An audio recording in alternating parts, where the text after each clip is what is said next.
go to here.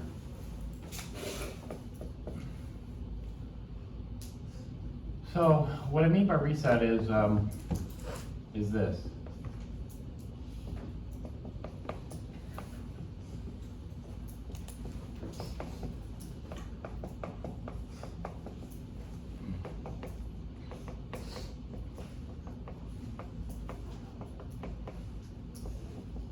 What we're gonna do is, this is our initial, and then we're gonna reset to the left.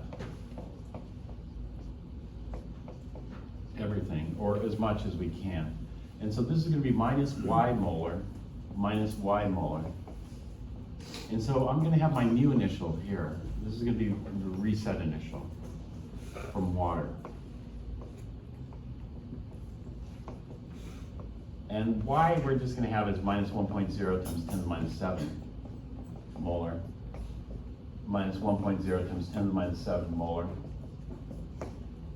And so we end up with 0 molar here, 0 molar here.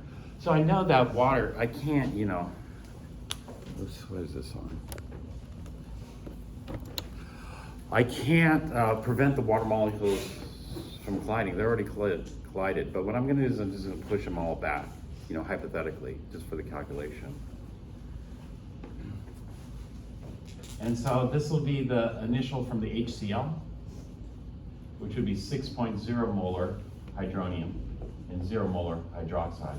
And so my new initial is gonna be 6.0 molar here and 0 molar here. So what I'm gonna do is now I'm going to have the water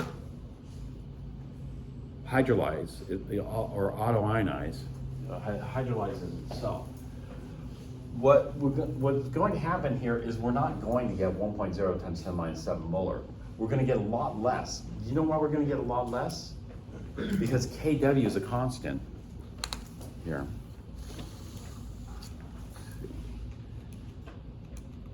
This, I might have lost the recording here if I have to force this to shut down. And so when we look at Kw, it's the hydronium times the hydroxide. So what happens if the hydronium climbs sky high? What's got to happen to the hydroxide?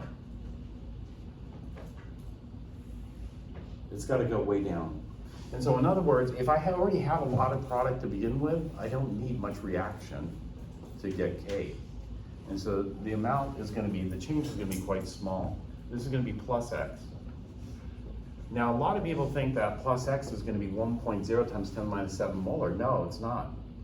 Because the hydronium and the hydroxide are in this kind of seesaw relationship. And so what we're gonna see is that we're gonna have Le Chatelier style inhibition of forward reaction here because we already got a lot of product here. It's trying to shift it to the left. And so at equilibrium, I'm gonna get 6.0 plus X molar and then X molar here.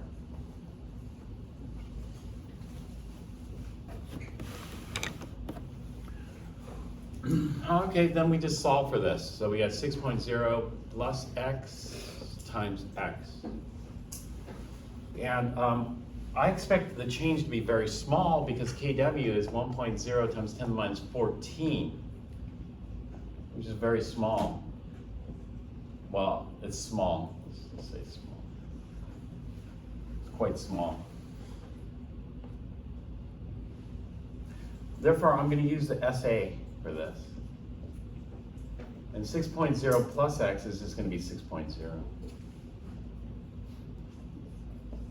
times X. The SA is just saying that X should be much smaller than 6.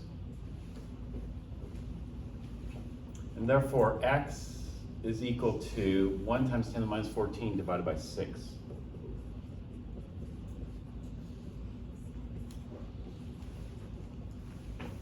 Which is going to give us, what? I'm using my phone to record this, so can somebody calculate it?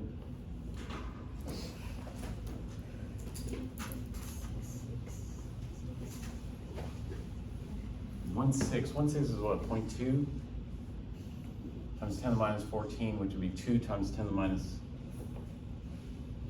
13, or no, I make the coefficient, I would go 2 times 10 minus 15? What, or something like that? What is it? 1.67 times 10 to the negative 15.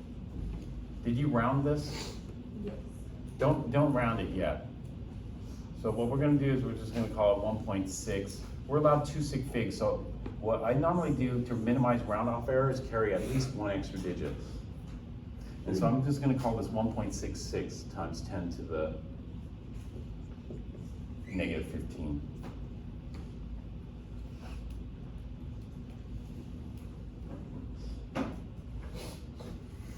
Then we have to justify the SA.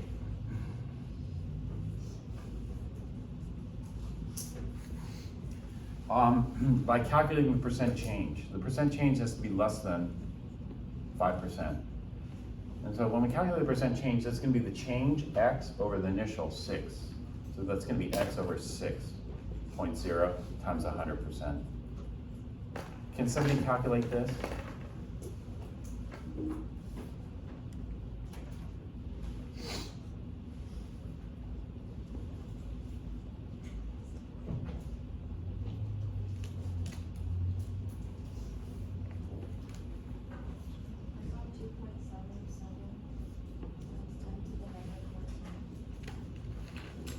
Okay, thanks.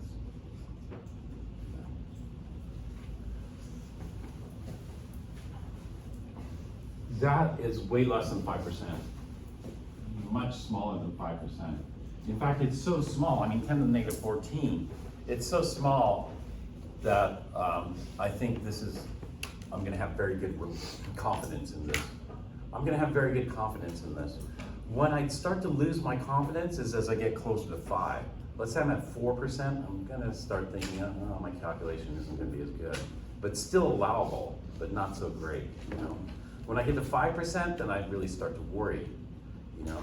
And this is why the cutoff is at 6 or greater than 5, because if I'm greater than 5, I'm already starting to worry at 4, you know? And you gotta make a cutoff somewhere. And so if you're at like 5, somebody will come up to me and say, oh, you know, it's 5.1%. And it's only 0.1% above 5. Why is it so black and white? And so they say, they come up to me and say, it's 5.1%. And I don't want to solve it with a quadratic equation. It's just close enough. But it's not really close enough because you're already starting to worry at 3%. You're worrying, calculation is not so great. 4%, not so great. 5% is too much pain to endure, but we'll endure it. But going to 5.1%, you know, you're asking for too much. Does that make sense? For the confidence. And so this is why the 5% is actually quite high, and the calculation isn't going to be the greatest, but that's the maximum pain we'll accept. Beyond that, we don't want to accept anymore.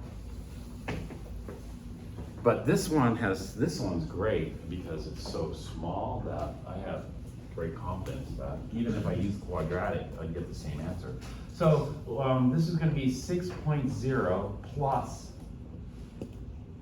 0. Okay, so this is 10 minus 14, so I need 13 zeros. Your calculator is not going to be able to handle this because there's too many digits. So 1, 2, 3, 4, 5, 6, 7, 8, 9, 10, 11, 12, 13. So 13 zeros and a 277. So we'll go 13 zeros and 277. And so when we add these two up, I'm gonna get 6.0. Now, when we do addition and subtraction, I'm only allowed 1 decimal place here. So all these additional decimal places are not allowed, so I'm gonna subscript them.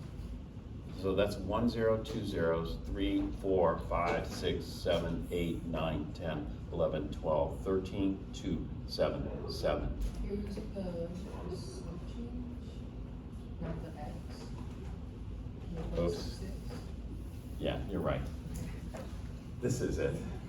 I need 14 zeros. Sorry, not the percent change. Thanks for fixing that for me. I need 14 zeros and a 166. So here I have 1 0, and then I'm going to subscript the second, third, fourth, 5, 6, 7, 8, 9, 10, 11, 12, 13, 14, 15, 166 molar. This is way less than 1 times 10 to the minus 7. In pure water, you know, we don't already have a whole bunch of product. If we already have a whole bunch of product, like 6 molar here, it's really going to inhibit the forward reaction. Le Chatelier's, you know, is trying to push this to the left. But it can't push it to the left because we have 0 here. But anyway, looking at this, yeah, there's way too many digits for your calculator, but, you know, we could do it by hand quite easily. And would you call that a significant addition or insignificant addition? Insignificant addition. If it's an insignificant addition, was step 2 critical or not critical? Step 2 was not critical. And so what most people do is they skip it. They say that water at the most is going to add this, at the most. But it's going to be less than this because we already have some to begin with, right? And so at the most, water is going to add less than this amount. And if less than this is like 10 to the minus 8 or something like that, is it going to make a significant, at 10 to the minus 8, that's like 7 zeros out. Is it going to make any difference? No. And so in this case, yeah, step 2 was not necessary. And so the conclusion here is step 2 was not necessary for hydronium.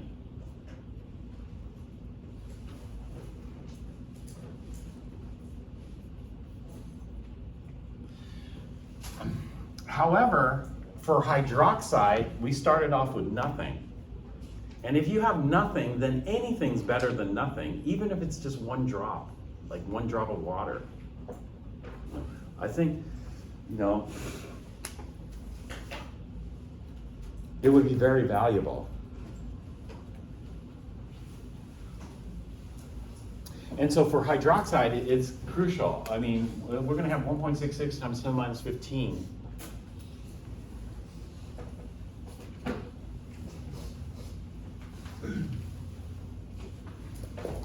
So a weird thing happened. When you have a beaker that's labeled 6.0 molar HCl, what's in this? What's in this is we have hydronium, well, the HCl. We have HCl molecules that should be 0 molar. We have hydronium, this is going to be 6.0000166 molar, just slightly above 6. And chloride is going to be at 6.0 molar. Got to do that initially. And we actually have hydroxide in here. Where does that hydroxide come from? That hydroxide comes from water. We can't stop it from happening. And this is going to be 1.66 times 10 to the minus 15 molar. And so a strong acid like this has both strong acid, hydronium, and strong base present. And so the way we define an acid is like this. Definition of acid is that the hydronium concentration must be greater than the hydroxide because acids have both hydronium and hydroxide present.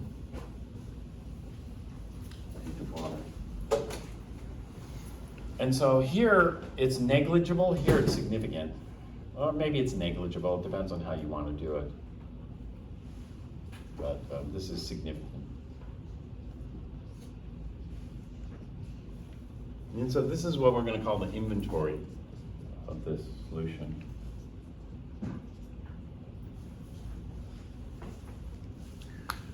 And the pH, what is the pH of this? We got as the negative, whatever, it's negative 0.5.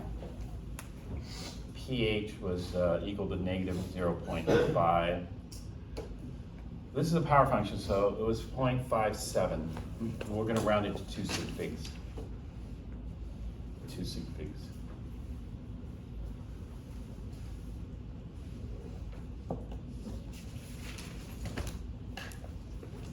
Okay, what I'd like you to do is I'd like you to determine this here. We're going to have a beaker that's going to be labeled 1.0 times 10 to the minus 8 molar HCl.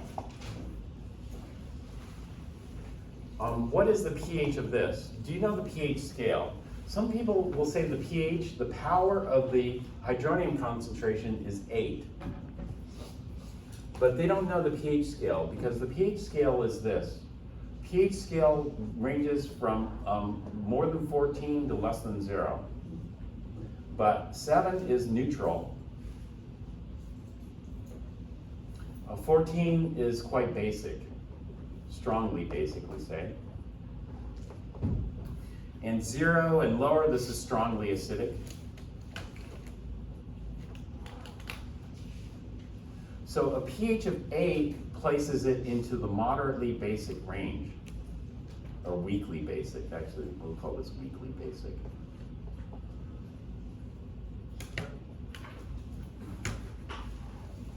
So some people will say the pH of 10 to the minus 8 molar HCl, that gives us 10 to the minus 8 molar H plus, which is pH 8. But pH 8 is weakly basic. How is this solution basic? It's an acid. There's no base. And so this is wrong. What am I missing?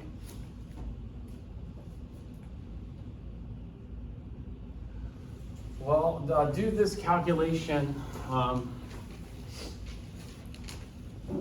Do the calculation for this HCl solution. You know what's wrong? I'll tell you what's wrong. They're ignoring something. What are they ignoring? Water. Over here, with 6 molar, can you ignore water? Sure, we could, if we're only interested in the pH, did it change the concentration much? No, so we can ignore water. But in this calculation, we can't ignore water. Water's going to be a bigger contributor to the hydronium in relative terms. And so you would set it up the same way, and then we can calculate the pH of it. The pH, I mean, it's 10 to the minus 8 molar is very dilute HCl. So when you have a very dilute solution, the pHs converge on what number? As the solutions become more and more dilute, they become more and more like pure water. As they become more and more like pure water, the pH converges at pH 7. Yeah. So very dilute bases and very dilute acids will ultimately go to 7 as you increase the dilution. But what I want to know is I want to know the correct pH for this. It's not pH 8. What is the pH for this? So you'll have to figure that out.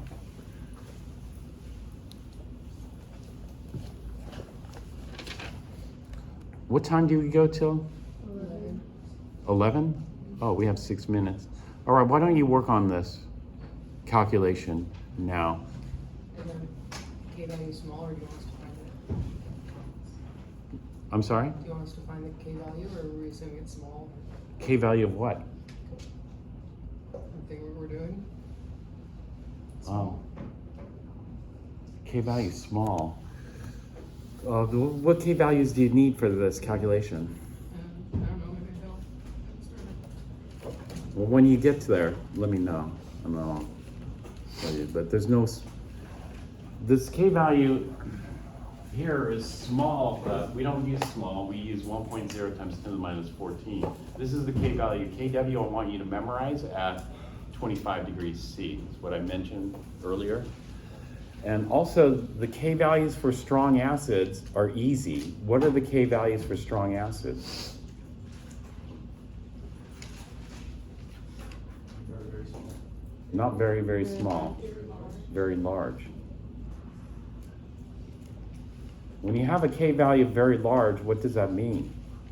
And so I tried to show it with arrows on the previous, just look at the previous calculation. This is the exact same calculation as what we just did, so just repeat it. If it's large, it favors the tonic. I'm sorry? If it's very large, it favors the tonic side. Yes. This exact same calculation, I'm just asking you to repeat it. Normally what you would do is you do it, but at home, you repeat the calculation.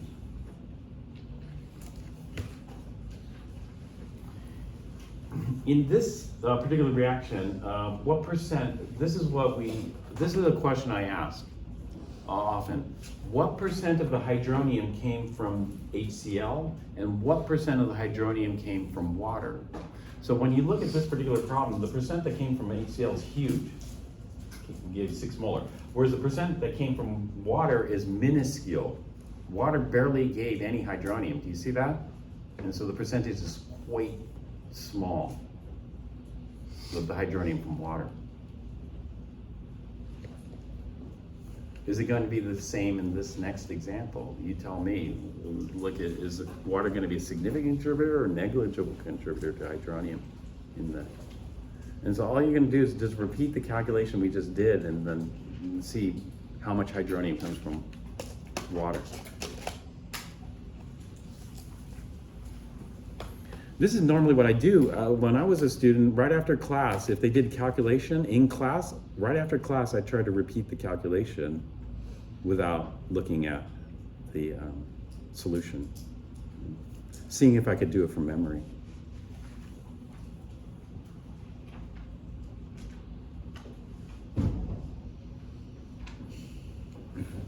This would, the calculations we do in class are more important than the homework. You have to make sure you have mastered all the calculations we do in class in preparation for the test. You know, don't spread yourself out too thin. First, do all the calculations and make sure you know those inside and out, the ones covered in class, and then go to the homework. The homework are more diverse, usually. And that would be a good way to prepare.